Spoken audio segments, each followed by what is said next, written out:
There is a law in the universe that most people ignore, yet it governs every great transformation. It is the law of the vacuum. It states that nature cannot tolerate an empty space. If you want something new to enter your life, you must first create the space for it to exist. Most people spend their lives complaining that they lack opportunity, energy, or purpose. But if you look at their lives, they are already full. Their schedules are full of busy work. Their minds are full of gossip. Their digital world is full of noise. They are trying to build a cathedral on a plot of land that is already covered in ruins. The journey to the core is not a process of addition. It is a process of subtraction. It is the realization that you are not the stone being built.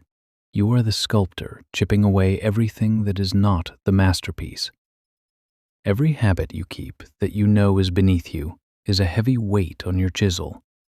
Every person you spend time with who drains your ambition is a blur in your vision.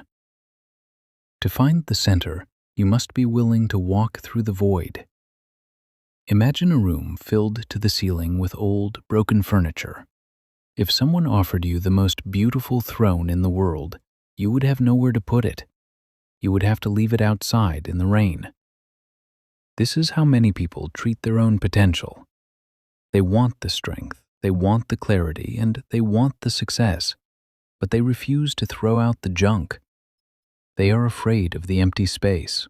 They are afraid of the silence that comes when you stop distracting yourself with low-level entertainment. The first phase of the vacuum is the digital audit. We are the first generation in history that carries a portal to 1 billion distractions in our pockets. We have become a society of consumers rather than creators. Your attention is the most valuable thing you own, yet you give it away for free to strangers who do not care about your soul. When you clear your digital space, when you unfollow the accounts that trigger your ego and delete the apps that steal your time, you create a vacuum. At first, it will feel uncomfortable. You will feel bored. You will feel an itch to fill that space with more noise. But if you stay in that vacuum, something miraculous happens. Your own thoughts begin to return to you. Your own voice becomes audible again. The second phase is the social audit. There is an ancient truth that says you are the average of the 5 people you spend the most time with. But it goes deeper than that. You are the average of the standards of the people around you. If you are surrounded by people who accept mediocrity, who complain about the wind instead of adjusting their sails, you will eventually do the same. It is not about being cruel. It is about being an architect. You cannot build a high-ticket life with low-ticket company. By stepping away from the crowd, you create a social vacuum, and in that space, the mentors, the peers, and the partners you actually need will finally have a place to land. Many people fear the void because it feels like loneliness, but there is a difference between loneliness and solitude. Loneliness is a lack of others. Solitude is a presence of self. In the vacuum, you find your core. You realize that you don't need the external noise to tell you who you are. You become self-sufficient. Like a tree in the middle of a field, you don't have other trees to block the wind for you, so your roots have to grow deeper. Your trunk has to become thicker. By the time the vacuum begins to fill with new, better things, you are strong enough to hold them.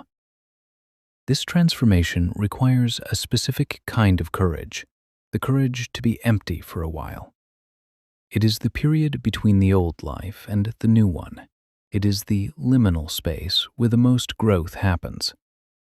If you are in that space right now, do not rush to fill it with more junk. Do not go back to your old habits just because they are familiar. Sit in the vacuum. Let the silence sharpen you.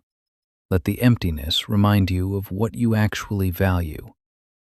To build the muscle of the soul, you must become comfortable with the no. No to the invite that doesn't inspire you. No to the food that makes you sluggish. No to the thoughts that tell you that you aren't enough. Every no is a clearing of the land. Every no is a preparation for the yes that actually matters. You are the master of your environment, not a victim of it. If your life is currently a storm of chaos, stop trying to fix the storm. Start clearing the space. As we move closer to the center of this journey, ask yourself, what am I holding on to simply because I am afraid of the empty space? What ruins am I protecting when I should be clearing the ground for a palace? The wisdom is not in the finding, it is in the letting go. The greatest versions of ourselves are already inside, waiting for us to remove the layers of debris. The world will tell you that more is better. More information, more connections, more possessions. But the core knows that less is the path to everything. When you have nothing left to lose, you find you have everything to gain. The vacuum is not a hole, it is a womb.